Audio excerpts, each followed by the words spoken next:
tell us, when will these things be? And what will be the sign of your coming and of the end of the age?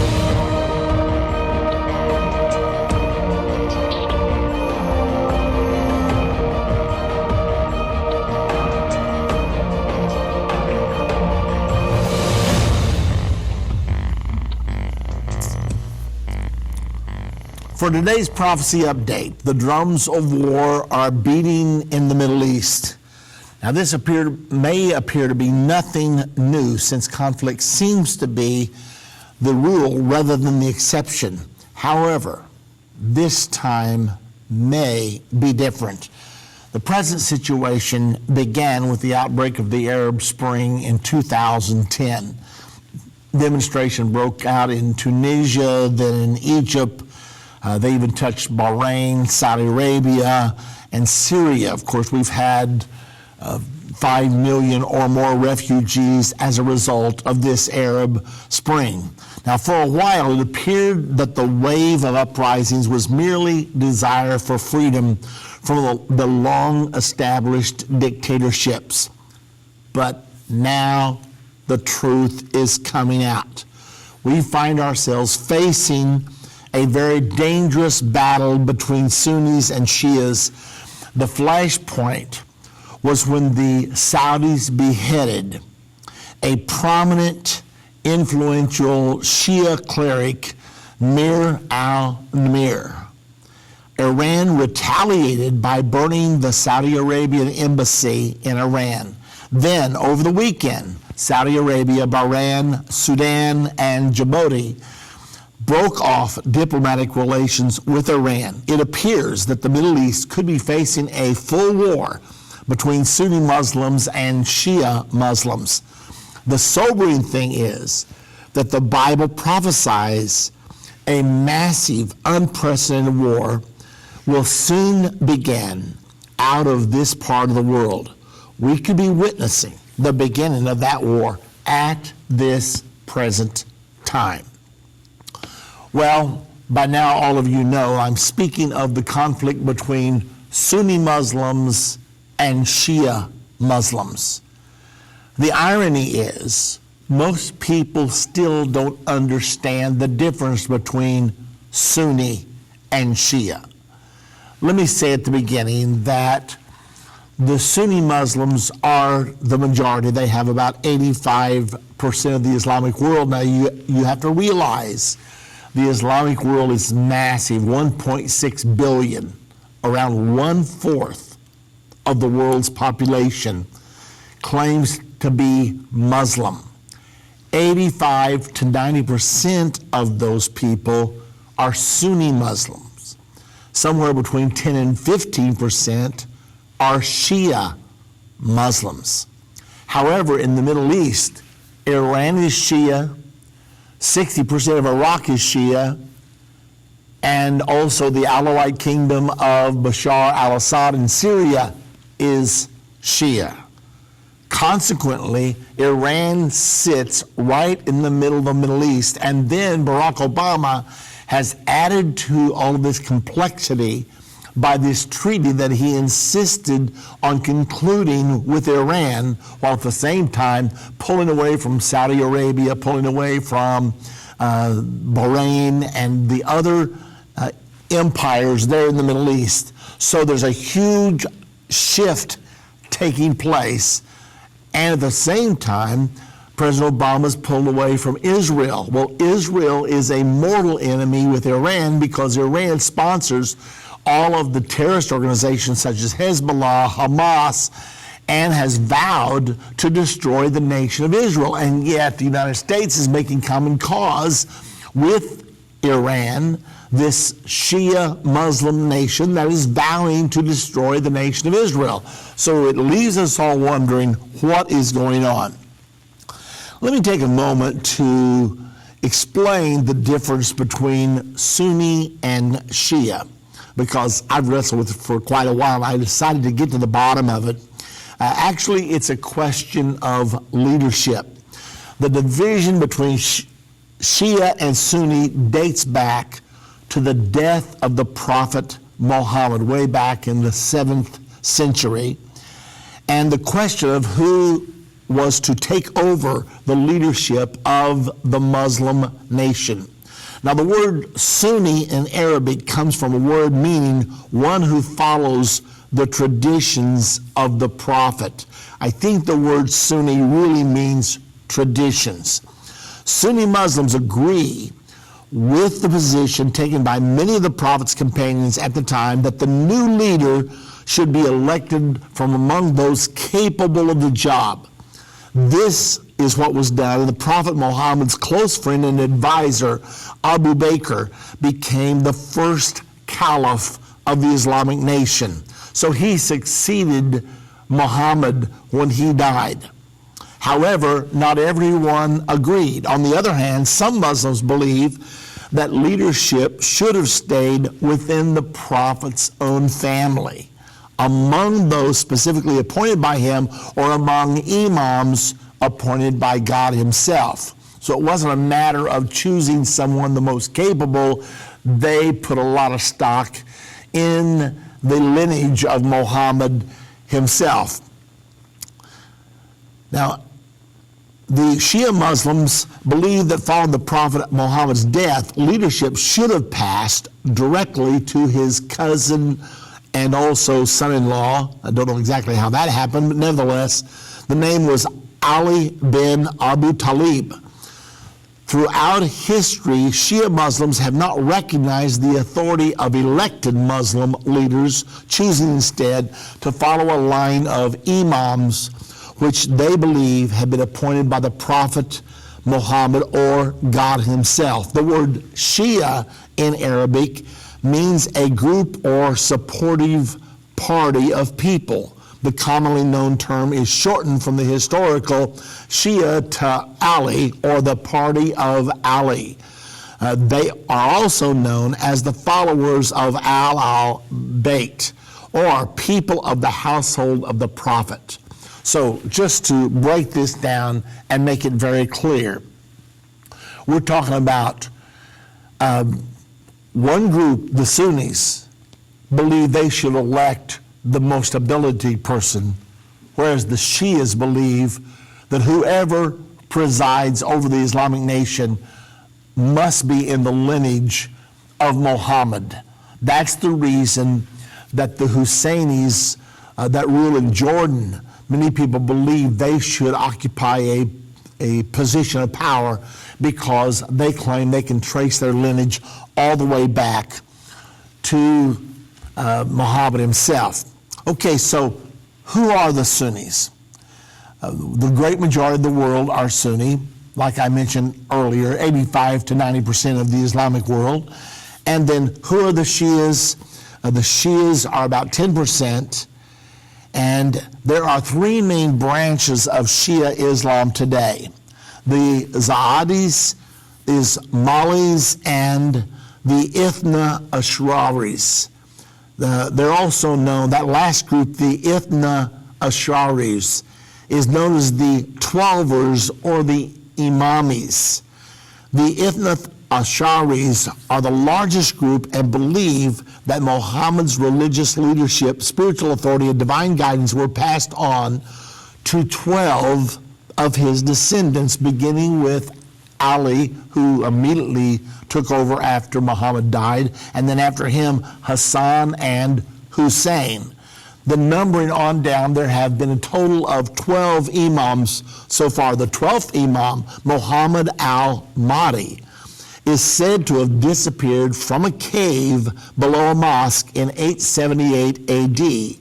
Ithna Ash'aris believe the so-called awaited imam did not die and will return at the end of time to restore justice on earth. That's the reason they call him the Mahdi. The 12th imam, his name was Muhammad al-Mahdi.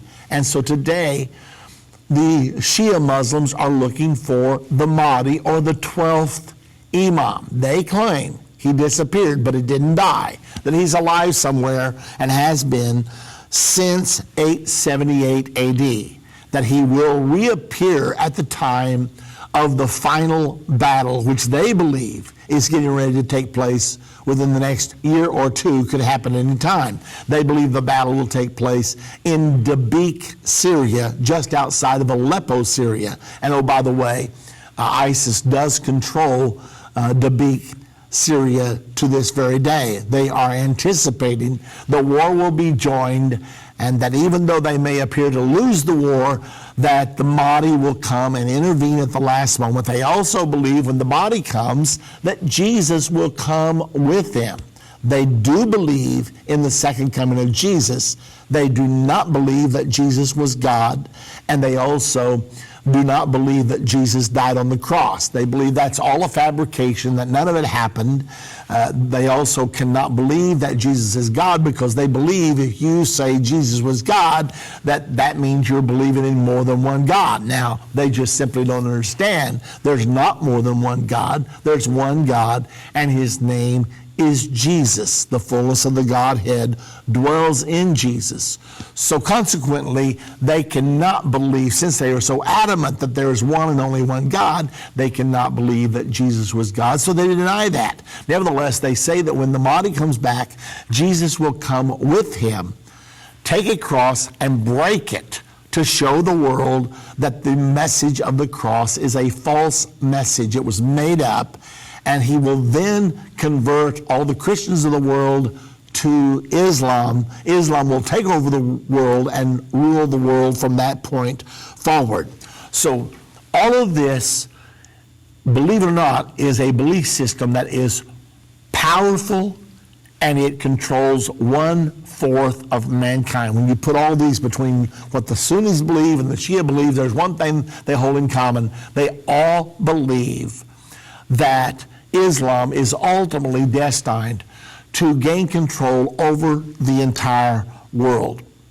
Now, I want to give you some more detail because, frankly, it's sort of a new concept to a lot of us who live in the West, and we don't really understand it. But I have an article called Sunni versus Shia, and it states here, new flare-up rooted in ancient hatred. This comes from the Jerusalem Post just yesterday. The roots of the present crisis between Iran and Saudi Arabia are to be found in the long-standing feud between Sunni and Shia, which dates from the very beginning of Islam. The recent execution by Saudi Arabia of Namir al-Namir, a Shia cleric and bitter opponent of the Saudi regime, who regularly and publicly insulted the royal family, has triggered an unprecedented crisis between Tehran in Iran and Riyadh from Saudi Arabia. Prophet Muhammad had wanted all Arab tribes to remain united, but the battle for his successor left Islam torn between Sunni and Shia, though both believe in the Prophet and in the Quran and aspire to impose the rule of Islam on the entire world. Now, let's not go over that too quickly. Both intend and aspire to impose the rule of Islam on the entire world. When you hear all these reports about Islam, and you hear all of these reports about suicide bombings and terrorist attacks, don't forget one thing. All of these people intend to rule you. And if you do not convert to Islam, they intend to kill you. When I hear our politicians who don't have a clue what they're talking about stand up and say, look, Islam has nothing to do with this attack. We hear it over and over and over. We hear it from George W. Bush. We hear it from President Obama more recently when the attack happened in Philadelphia. We heard it from the mayor. They're standing up saying, oh, this has nothing to do with Islam. And at the same time, the guy who killed the policeman, when was that, or tried to kill the policeman within the last 2 days, he has openly said, I did this for ISIS. And he has contacts and relations with ISIS. And yet the mayor stands up immediately and says this has nothing to do with Islam. Ladies and gentlemen, it's time we get our head out of the sand. It has to do with Islam because I just read it for you. Both Sunni and Shia Islam, and that encompasses most all of Islam, believe in the Prophet, they believe in the Quran, and they aspire to impose the rule of Islam on the entire world. When ISIS goes in and takes over, they impose their will on the entire world. That's exactly what they would do if they would get the upper hand here in the United States of America. That's the reason some of our politicians are saying, we need to pause a minute. We need to stop this massive influx of Muslims, and we need to assess what's behind all this terror. I mean, it's not been one or two, it's been hundreds by now, hundreds. And every time there's an Islamic terrorist attack, President Obama immediately, he won't cause it. He will not call it Islamic terrorism or radical terrorism. He'll try to say it's a workplace violence, or he'll say something like, oh, this is the reason why we need to control guns. Instead of focusing on the real cause, he tries to divert our attention to his gun control issue, because for some reason he is just pledged to protect Islam. Now, we know his father was a Muslim, his grandfather and his entire family are Muslims. I was just really curious when I was preparing for the broadcast today. I begin to wonder, it seems like he's moved to be a friend to Iran. Well, that was one of our worst enemies, and you can pull up on YouTube and see rallies in Iran where they're chanting death to America, death to Israel. Why would President Obama be so anxious to make a treaty with Iran, give them everything they wanted? We didn't get our prisoners back, and we gave them the whole farm. We released $150 billion to them. Why would we do that?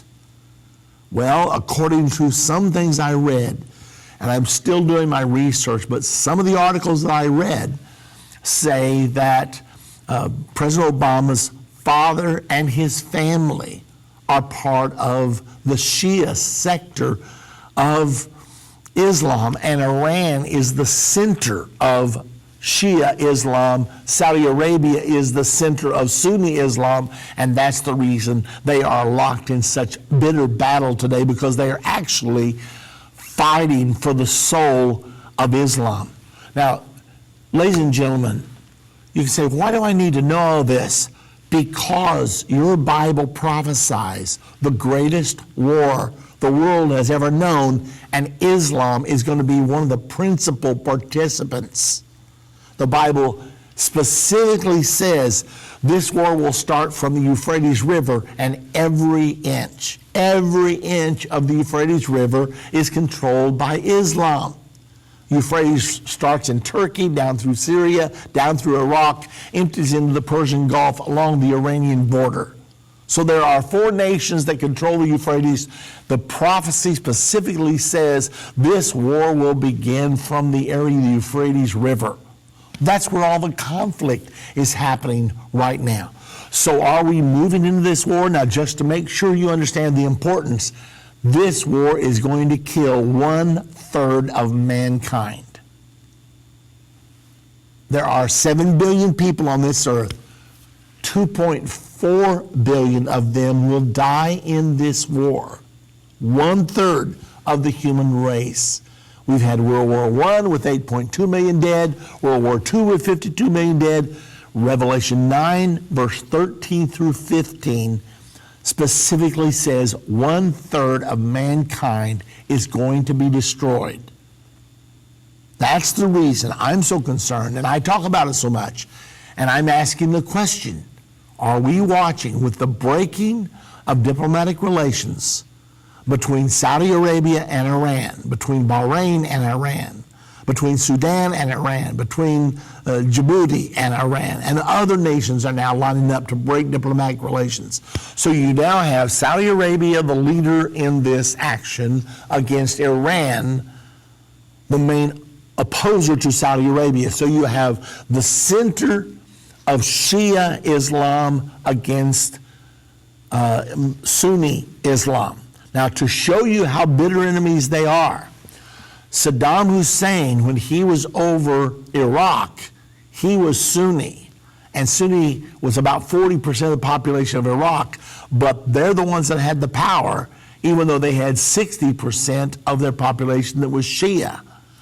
So Saddam Hussein engaged in a war with Iran all during the 1980s for about 8 years. There were over 1 million fatalities, Shia and Sunni fighting. Well, all of those animosities are still there. They don't believe each other have salvation. They believe that the other is demonic. They are bitter enemies. So now all this is coming out. Will it go away? I don't know for sure. Will it explode into the war of Revelation 9, verse 13 through 16? It looks like that's what's happening right now. I can't tell you. I can tell you this, though. War is coming. Islam is going to be involved, but this war is going to spin out of control and become a world war.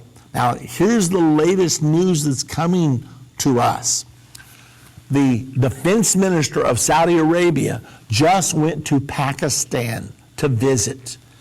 And Pakistan made a vow, and I have a copy of it here. I want to read to you what they said. This comes yesterday from Debka File. Pakistan threatens to wipe Iran off the map if Saudi Arabia is harmed.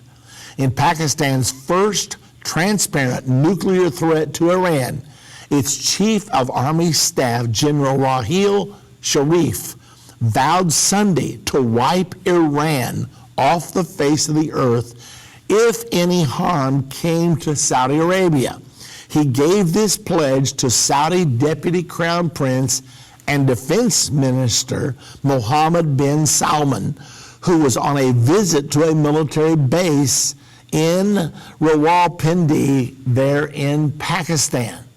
So here you have Pakistan, who happens to have nuclear weapons. Supposedly Iran does not have nuclear weapons yet.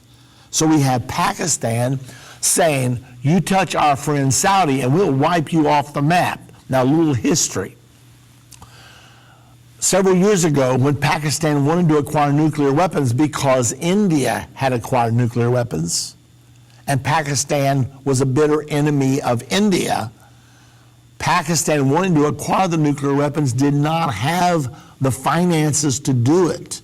Saudi Arabia, having the money, plenty of money because they have so much oil, they financed the building of Pakistan's nuclear arsenal with the understanding that if Saudi Arabia ever needed nukes, that Pakistan would supply nukes to Saudi Arabia. Well, now then Pakistan is saying, we're good for our word. We'll stand on our promises. If you touch Saudi Arabia, then we are going to wipe you off the face of the earth. That's the language that's flying around today as I speak to you right now. That's the tension that is building. Will this dissipate? Will calmer voices cause it to come down? Or will it escalate and blow up into the war that's described very graphically in Revelation chapter number 9, verse 13 through 21? Now, that's the question that we're dealing with here today. Where are we right now? What is going on? Now, I have an article. It's called Drums of War. It comes from Israel National News just 3 days ago. It simply states, war in the Middle East is not news. After all, at any given moment in this violent and complex region, there is at least one war being waged, either inside a country or between two of them. Most of the countries in the areas have fought a war of some kind during the last 30 years. The list includes Morocco, Algeria, Libya, Sudan, Yemen, Saudi Arabia, Iraq, Syria, Turkey, Lebanon, and Israel. However, the probability of an imminent war moved up a notch over the past few days, and on the horizon there are early signs of deterioration that may lead to a much vaster war than we have been witness to in our lifetimes. The current situation may develop into a war of total destruction, a war using every means available between two regional powers, Saudi Arabia and Iran. Now, if you'd like to study the prophecy of World War III, of this Sixth Trumpet War, we have a tape. It's called World War III. We go into the prophecy step by step. We show how the Bible predicts it's going to develop. Now, we're not telling you something may happen. We're telling you this is going to happen. I urge you, if you've not seen the DVD, World War III, give us a call. The number is 800 Endtime. You can receive your own copy of World War III, and we'll get it right out to you immediately. At the same time, I would say to all of you now, we are entering into the time of the most rapid prophetic fulfillment in the history of the entire world. We're entering in right now. So what should we do? I'm asking you to become a partner with Endtime Ministries. We need your strength. We've got a world to reach, and we've got to do it fast. We're running out of time. I'm asking you, get on the phone right now and call 1-800-END-TIME. Say, I want to stand with Irvin Baxter and End of the Age program. I want to be a partner. You can tell them what you want to do. Call us. 800-END-TIME's the number. This trip was a special experience for me. My study of the Bible has been enhanced after seeing Israel. The guides and planners for this trip did an excellent job of taking care of us. The hotels and furnished meals were top-notch. This is a trip of a lifetime. Sign up and go. Bert from Arizona. Come with us as we walk in the footsteps of Jesus and learn about the end-time story on our Israel Holy Roman Empire tour. The Bible prophesies that the Antichrist and false prophet will come out of the Holy Roman Empire. We will be touring the capital of the European Union in Brussels, Belgium, where the rebirthed Holy Roman Empire was fulfilled. We will also visit the Charlemagne Cathedral in Aachen, Germany, who was the first emperor of the Holy Roman Empire. We will be touring the Hall of the Caesars in Frankfurt, Germany, and much more. When we get to Israel, we will see the Mount of Olives, the Garden Tomb, the Temple Institute, Bethlehem, the Western Wall, the Sea of Galilee, the Mount of the Beatitudes, and more. Irvin and Judy hope you will come with them and experience the Israel Holy Roman Empire tour to share one of their favorite places on earth with you. Call 1-800-END-TIME or go to endtime.com for more information. If your radio station only carries the first 30 minutes of End of the Age, go to endtime.com to continue to listen to today's broadcast.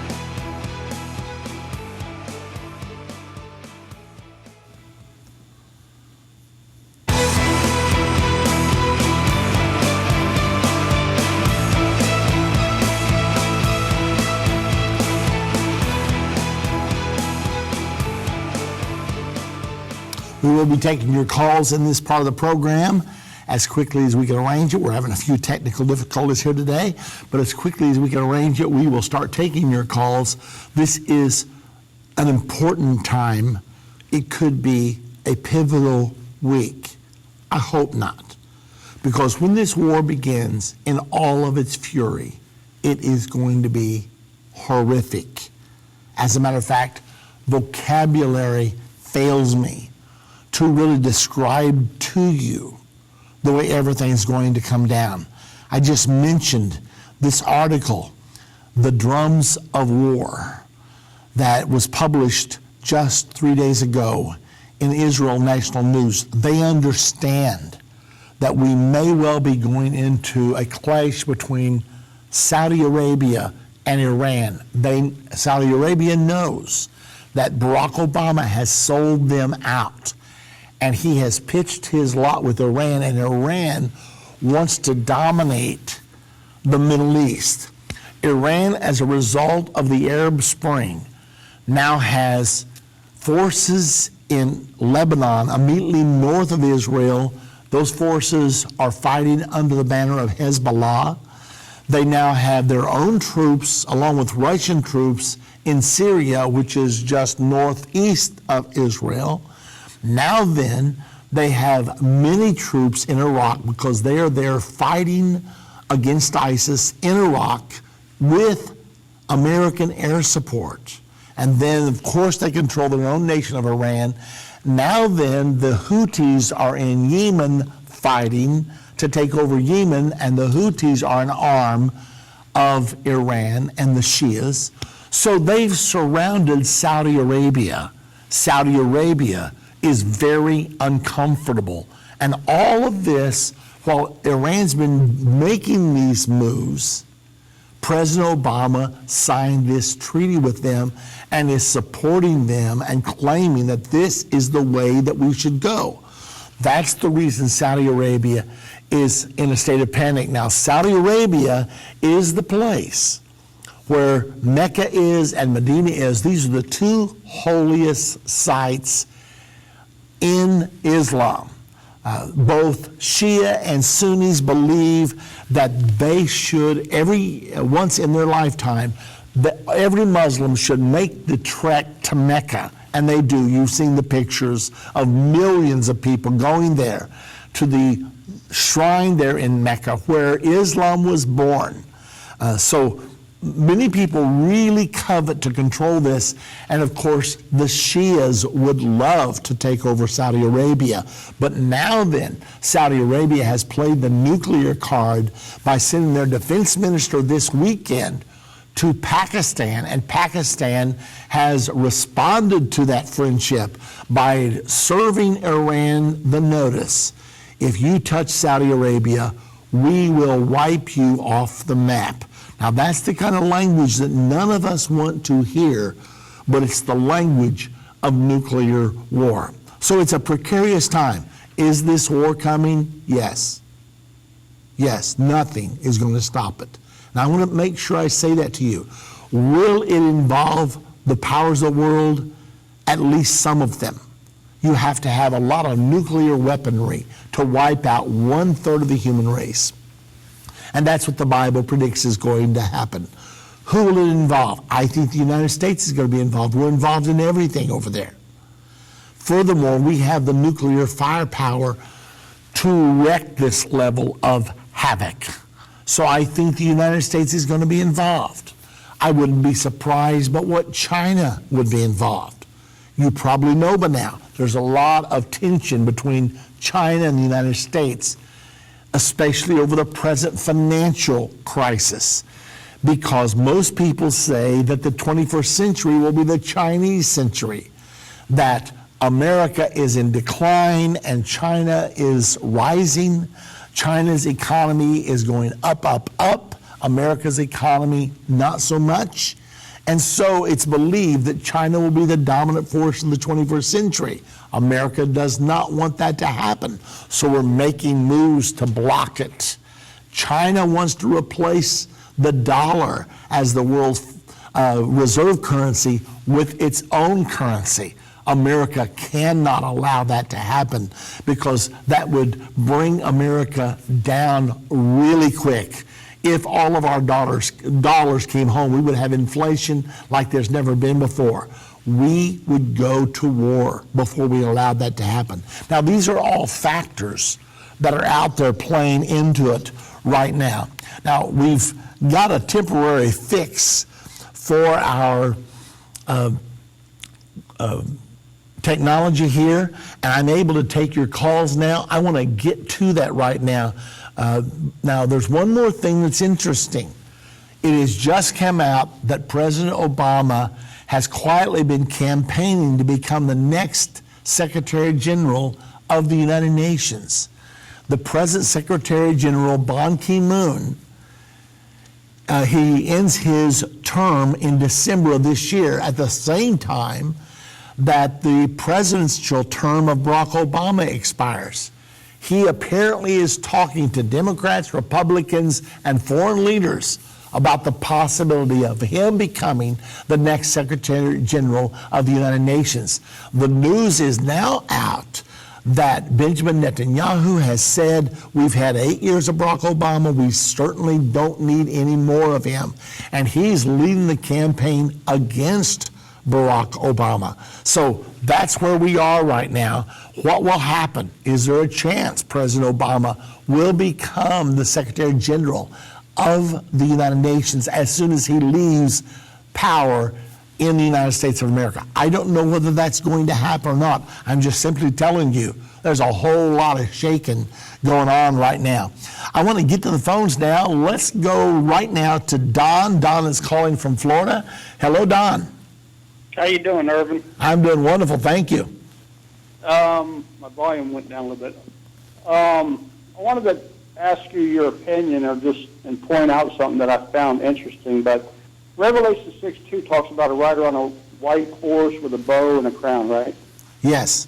In Christianity, it's believed that's pertaining to the Antichrist. But I came across a story that says that same verse is in the Quran, and it pertains to the Mahdi for Muslims. Is that true? Do you know anything about that? I know a lot about it, and it's not true. Okay. Listen, let me tell you, I don't want to just answer you abruptly like that. We've known for a long time the identity of the four horses of Revelation. There are four horses. One is white, one is red, one is black, and one is green. Now, if you're reading King James, it says a pale horse. But the original word there for pale was chloros, which is Greek for green. But the translators didn't put green because they'd never seen a green horse, and they didn't realize these were symbols, not literal horses. So they fudged and called it the pale horse. But the NIV properly translates it as the green horse, and other translations do as well. The point is this: there are four belief systems in our world. And these belief systems, their official colors are white, red, black, and green. The white represents Roman Catholicism, the red represents communism, the black represents capitalism, and the green represents Islamism. And I'm not telling you something we've not documented. We have totally documented this, and that's what the four horses represent. So I do believe that Islam plays a big role in prophecies, but I don't believe it's the white horse of Revelation 6. I understand. Well, let me ask you a question. Have you ever seen that one image that was tweeted from the White House of the president? It was obviously Photoshopped, but it was actually tweeted, and it was showing him sitting on a throne with a crown on his knee, and there was a bow on the table. Have you ever seen that image? No, I haven't, but of course, like you say, if it's a biblical image, I would put faith in it. If it's an internet image that someone has photoshopped, then I suppose that's just an idea of a person. Well, it was Photoshopped for sure, but it was actually tweeted, and you can go back and find that. It's just very strange, I thought. Yeah. But anyway, I just wanted to bring that to your attention and see if you heard anything about it. I appreciate it. Okay, thank you very much, Donna. And by the way, we do have a DVD, Islam in the Bible, and we prove where Islam is in the Bible. And if you haven't seen that DVD, you've got to see that one. As a matter of fact, we have two DVDs on Islam. One is called Islam and Bible Prophecy. The other one is called Will Islam Rule the World, and Will the Antichrist Be a Muslim?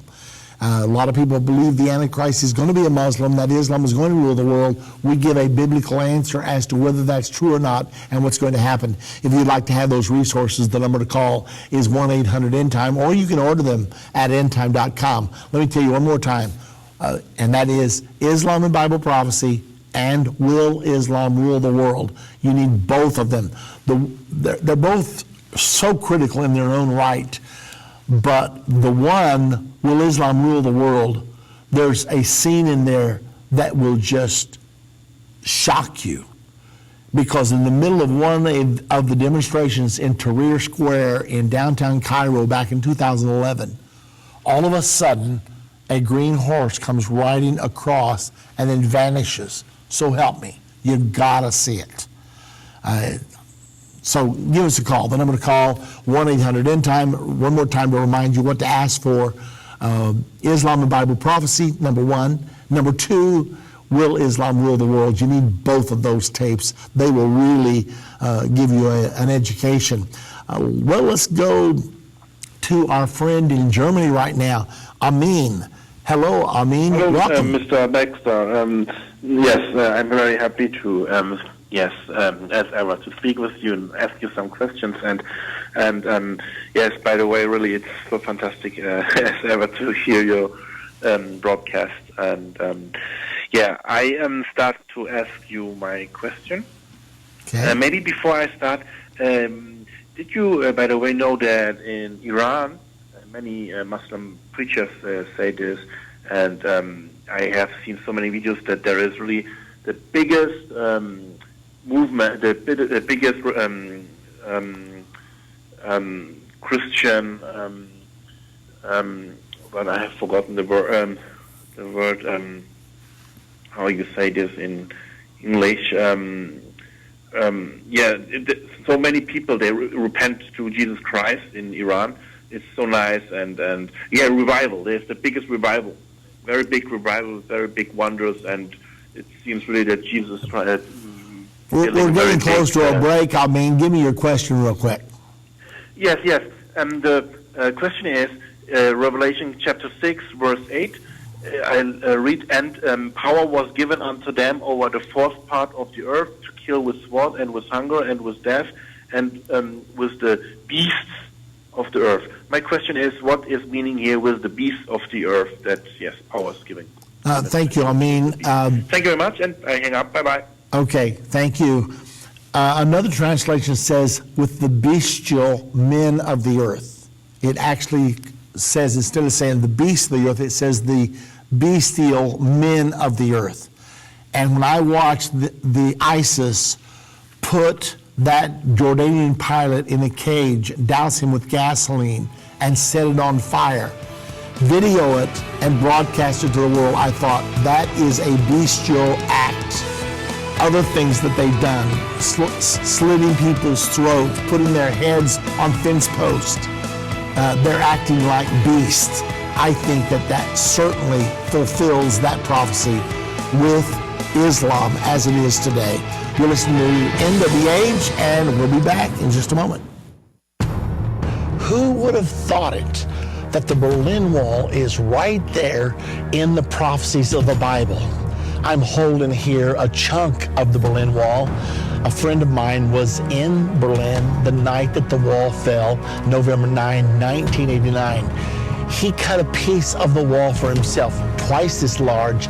He was kind enough to cut it in half. He had read my book, A Message for the President, in which I had stated 3 years before this that the Berlin Wall would come down, the two Germanys would be reunited, and that would be the event that would mark the beginning of the one world governmental system called the New World Order. Now we're studying right now, how did I know that the Berlin Wall was going to come down? Where is this in the Bible, and how did I know that would be the event that would trigger the New World Order, the one world governmental system? Go to endtime.com or call 1-800-ENDTIME to order the Berlin Wall in Bible prophecy.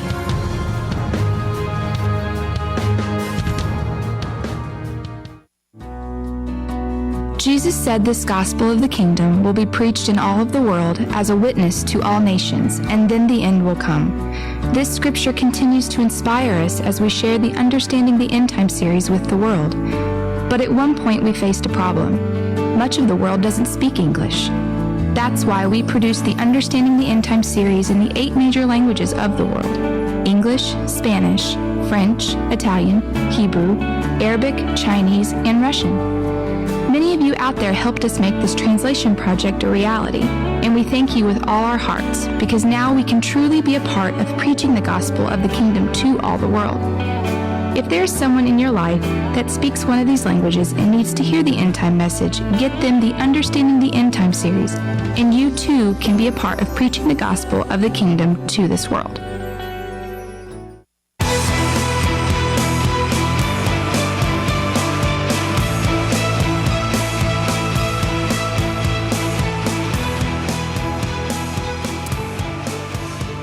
We do have open lines. The number to call, 877-END-TIME. That's 877-363-8463. We're going right back to the phones now. Rod is calling from Mississippi. Hello, Rod. Nice to hear from you again. Nice to hear from you. Hey, Irvin, a couple of things come to my attention you might want to pass on to your listeners. There's a meeting happening this Wednesday, January 13th, of the RNC to have the items of impeachment read into as charges in the Congress, and that's 48 charges, 3 different categories, and they need your help. They need you to call your congressman, your local RNC rep to get this thing going, kind of like the emperor has no clothes until the little kid speaks up.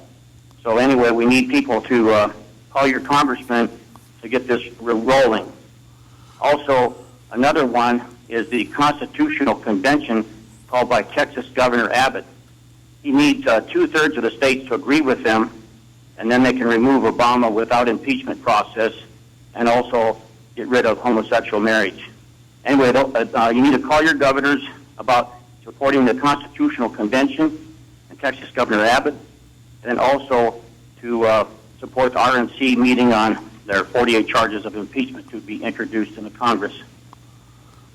Okay, well, Rod, well, thank you very much. And I suppose all of our listeners out there can just Google or Yahoo or whatever search engine you use. You can just enter a search, Constitutional Convention. I'm sure a lot of articles will spring up there. I have read a few of them. And also, I had not heard about the drive to enter the articles of impeachment. That one takes me a little bit by surprise since President Obama only has a few months left. But nevertheless, he is trying to make every minute count and to inject as much change as he can while he's here. So perhaps that's the reason that these people are pursuing this. I don't have information about that, but I'm sure that if you enter in impeachment of President Obama, you would probably be able to read all the articles. I don't know what to say about that because I'm not informed about that, but thank you very much, Rod. We appreciate it so much. Now, let me take you back to an article. I was going through part of it with you. I want to finish some of it. In Iran, Ayatollah Khomeini, who came to power in 1979, he launched a new drive to impose Shia Islam on the whole Middle East as a first step toward a world takeover. He called on Shia minorities in Sunni states to act against these states to destabilize them from within and eventually topple them and set up a Shia regime in their stead, thereby securing Iran's position as a regional power. Iran wants to dominate the whole Middle East. If Iran had a nuclear weapon today, she would move to a power of dominance. Already she's becoming very powerful because Russia is backing Iran. The article goes on to say, Syria, ruled by the Alawis and hitherto shunned by mainstream Sunni, was given legitimacy by the Ayatollahs and became Tehran's willing ally. Building on the frustrations of the Shia in Lebanon, which complained of discrimination, Iran set up the Hezbollah with a 3-pronged objective: taking over the country, threatening Israel, and developing subversive activities in Jordan and in Egypt. In the Gulf, Saudi Arabia is the main bulwark of Sunni Islam against Iran's subversive activities, and as such is considered that country's arch enemy. The kingdom has a number of unassailable assets, both of Islam's holy sites, Mecca and Medina are situated in Saudi Arabia. It has the largest oil reserves in the world, and it is, or at least was, both friend and ally of the United States of America. Once again, Tehran resorted to subversion, inciting Shia minorities in the area. Iran did not hesitate to proclaim that Bahrain, where there is a Shia majority through the country, is ruled by the Sunni Al-Khalifa family, was the country's 14th province. They tried to take over Bahrain during the Arab Spring riots. Egypt's then president, Hosni Mubarak, rushed to Bahrain's capital, Manama, to demonstrate to the Iranians that security in the Gulf was an essential component of Egyptian national security. In 2011, soon after he was ousted during the so-called Arab Spring, violent manifestations threatened to topple the regime in Bahrain as well. Saudi Arabia and Emirate countries sent troops to help quell the revolt. You can see that for several years now there's a struggle between Iran and Saudi Arabia to be the dominant force in the Middle East. There is a significant Shia minority in Saudi Arabia, mainly in the eastern part of the country where the largest oil fields are situated, and Iran spared no efforts to enlist its help. Nimri al-Nimr was its firebrand leader, and as such was jailed a number of times. Now, this is the man that Saudi Arabia just beheaded a few days ago that's now ignited this whole crisis. In 2012, he fomented several demonstrations against the Saudi Arabian regime and was jailed again and sentenced to death for rebellion under the strict Sharia laws backed by a number of verses of the Quran. His execution was intended as a wake-up call to the Sunni states, as a warning to the Shia's minority and to Iran. Henceforth, Riyadh, the capital of Saudi Arabia, would no longer tolerate Iranian subversive activities and threatening declarations against the kingdom and its emirate allies. Threats that are taken seriously in view of Iran's actions in recent years, open intervention in Syria through its proxy Hezbollah to help Assad, furthering its influence in Iraq by reinforcing Shia political parties, but also by setting up Shia militias to replace the country's armies, which failed dismally in their fight against the Islamic State. Then came the last straw. Tehran spurred on Houthi rebels in Saudi Arabia's southern neighbor Yemen, which commands the entrance to the Red Sea and the Suez Canal, where a lot of Saudi Arabia's oil has to be shipped, supplying them with weapons and ammunition. The Saudis felt they were surrounded. If the situation was not dire enough for the embattled kingdom, the desertion of the United States, its staunchest ally for decades, left it with no option but to take a stand. Under the leadership of President Barack Obama, secret talks had been held with Iran, leading to an agreement purportedly delaying the manufacture of nuclear weapons by a number of years, but not addressing the country's terrorist actions against neighboring states. A move seen in the Middle East as de facto recognition by Washington of Iran's and Shia's hegemony. Battle lines are drawn. Saudi Arabia, which unlike Tehran, is taking part in the American-led coalition against the Islamic State, has set up a coalition of its own to fight the Houthis in Yemen. In December, it launched another coalition, Islamic countries against Islamic State. What now? Saudi Arabia has broken off ties with Tehran just over this weekend, followed by Bahrain, Sudan, Djibouti, two countries that have suffered greatly from Iranian subversive activities. The United Arab Emirates downgraded their ties with Iran. Kuwait, Qatar recalled their ambassadors. Sunni countries are temporarily setting aside their quarrels and interest to face the common Shia enemy. An urgent meeting of the Arab League will be convened this week, and the United States, it is asking both sides for restraint, which is rather meaningless, especially considering that it was because it sided with Tehran and weakened its erstwhile allies that the present situation has developed. It seems that Tehran, embroiled in fighting Islamic State and in sustaining Bashar Assad's regime, has no wish to add fuel to the fire. So-called moderate voices in Iran openly accuse the regime of having overreacted in letting frenzied mobs loose on the Saudi embassy in Iran. Well, ladies and gentlemen, that's where we are right now. Huge developments. Keep your eyes on it. We may need to come back to you tomorrow with this, and we will be here tomorrow. Let me right now, though, take this opportunity to invite you to go with Judy and I for an amazing tour. Not only are we going to Israel this year, but we're also going to Europe, the home of the Holy Roman Empire. The Bible specifically states that the Antichrist and the false prophet will come out of the reborn Holy Roman Empire. We are going to take you to the power centers of the Holy Roman Empire. The Holy Roman Empire is reborn now. It was reborn on November the 3rd, 2009.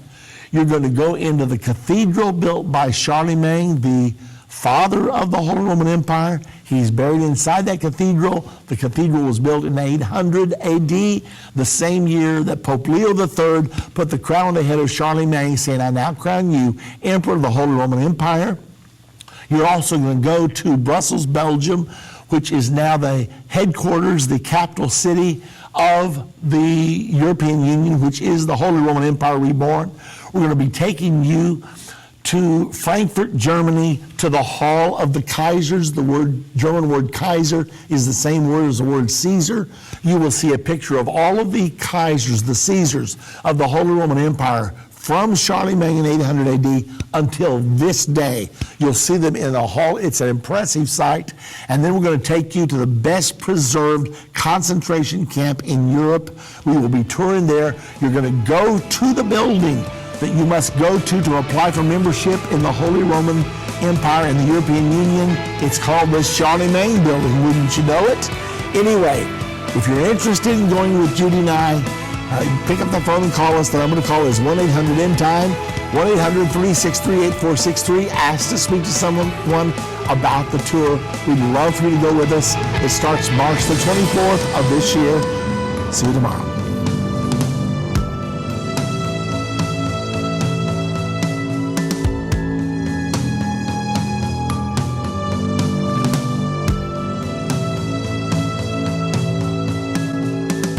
End of the Age is a production of Endtime Ministries. This broadcast will be available on our website, endtime.com, in the archives section. On our website, you'll also find more information about how current events are fulfilling Bible prophecy. To reach our operators, call 1-800-END-TIME. That's 1-800-363-8463. Endtime Ministries is partner supported. We would like to say thank you to our partners who made this broadcast possible. To do what Matthew 24:14 said, to reach the world with the gospel of the kingdom.